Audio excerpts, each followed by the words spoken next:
ఇచ్చిన హామీలు నెరవేర్చకపోతే ప్రజలే నిలదీసే పరిస్థితి వస్తుందని వైసీపీ నేత బొత్స సత్యనారాయణ అన్నారు. పార్వతీపురం మన్యం జిల్లాలో వైసీపీ విస్తృత స్థాయి సమావేశం నిర్వహించారు.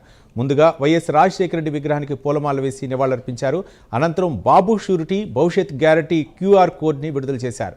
ఈ కార్యక్రమంలో వైసీపీ రాష్ట్ర నాయకులు కన్నబాబు, వైసీపీ జిల్లా అధ్యక్షుడు పరీక్షిత్ రాజు, వైసీపీ నాయకులు, కార్యకర్తలు పాల్గొన్నారు.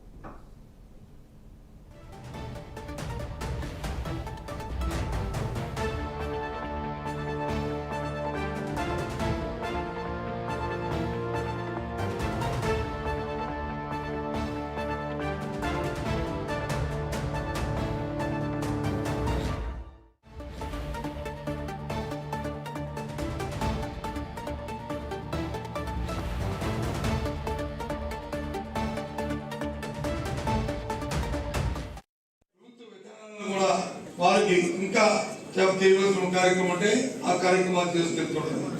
ప్రతిపక్షం బాధ్యత ఏంటంటే వారు ఇచ్చిన వాగ్దానాలు నెరవేరుస్తున్నారా లేదా, లేదు ప్రభుత్వం నడిపిస్తున్న విధానంలో వాటి వల్ల ప్రజలకు ఏమైనా ఇబ్బంది వస్తుందా, ప్రజలు బాధపడుతున్నారా, బాధపడి ప్రజలకు వచ్చి ఇబ్బంది పడి వాగ్దానం నెరవేర్చకపోతే ఏదైతే రాష్ట్రంలో ప్రజలతో సామాన్య తరఫున వారి గొంతుగా ప్రతిపక్షంలో ఉన్న పార్టీ వారి గొంతుకై అధికార పార్టీని అడుగుతూ ఎందుకు ఈ కార్యక్రమం చేయలేదు, ఎప్పుడు చేస్తావు, ఎప్పుడు ఇచ్చిన వాగ్దానం నెరవేరుస్తావు, ఈ విధానం వల్ల ప్రజలకు ఇబ్బంది వస్తుంది, ఆ ఇబ్బంది నేను ఎందుకు చేస్తున్నావు